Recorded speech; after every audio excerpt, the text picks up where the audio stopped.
ముమ్మిడివరం నియోజకవర్గం టీడీపీ అభ్యర్థి దాట్ల బుచ్చిబాబు ఆసక్తికరమైన వ్యాఖ్యలు చేశారు. చంద్రబాబును సీఎం చేయడానికి కూటమి ప్రతినిధులు పాటుపడాలని పిలుపునిచ్చారు.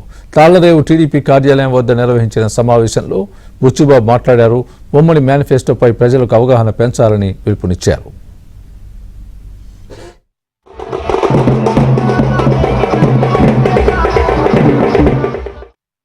సీఎం జగన్ను గద్దె దింపాలని అమలాపురం లోక్సభ అభ్యర్థి గంటి హరీష్ మాథుర్ విజ్ఞప్తి చేశారు. జగన్ నియంత పాలనపై జనం విసిగెత్తిపోయారని తెలిపారు.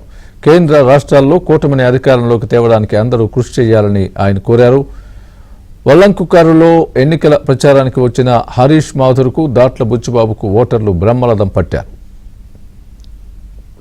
ఇద్దరి గురించి, మన రాష్ట్ర భవిష్యత్తు గురించి, మన పిల్లల భవిష్యత్తు గురించి, మన నియోజకవర్గ అభివృద్ధి గురించి తప్పనిసరిగా మీరు అందరూ సైనికుల్లో పనిచేసి మన చంద్రబాబు నాయుడు గారు ఆ రోజు గంట నీటి పెట్టుకుని బయటకు వచ్చారు. అసెంబ్లీ నుంచి మళ్ళీ నిజాయితీగా మన ముఖ్యమంత్రి స్థానంలోనే అసెంబ్లీకి వస్తాను, ఈ గౌరవ సభలో నేను ఉండాలని చెప్పి బయటకు వచ్చారు. ఆయన రెట్టింపు ఉత్సాహంతో మరి చిరునవ్వుతో ఆయన ముఖ్యమంత్రి చేసి మన నియోజకవర్గాన్ని అత్యధికంగా ఫండింగ్ తెచ్చి అభివృద్ధిలో ముందుకు తీసుకొస్తాను అని చెప్పి మీ అందరి దగ్గర పేరుపేరున నమస్కారాలు తెలియజేస్తుంటూ, అదేవిధంగా అనేక మంది మాకు ఈరోజు ఈ మండలం నుంచి ఎమ్మెల్యే గారి మీద వ్యతిరేకతతో మన ఎంపీ గారు వచ్చి జాయిన్ అయ్యారు.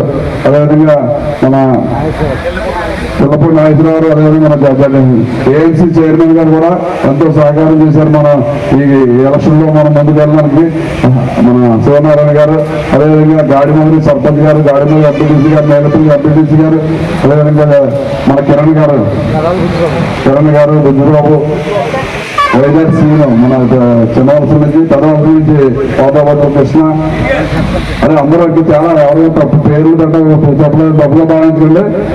పెద్ద ఎత్తున, ఎందుకంటే ఈ మండలంలో ఎప్పుడు లేనటువంటి ఆదరణ మనకు వచ్చింది. ఎందుకంటే గత ఎమ్మెల్యేని చూశారు, నన్ను చూశారు, 5 సంవత్సరాలు 10 సంవత్సరాలు సతీష్ చూశారు, 5 సంవత్సరాలు నన్ను చూశారు. మరి మీ అందరూ వేరేషన్ కూడా చూసి ఈరోజు పెద్ద ఎత్తున ఈ మండలాన్ని మద్దతు ఇచ్చారు. మరి వంతు కూడా ముందే కాలంలో ఒకసారి ఇటు ఒకసారి ఇటు చెప్పి చెప్పారు.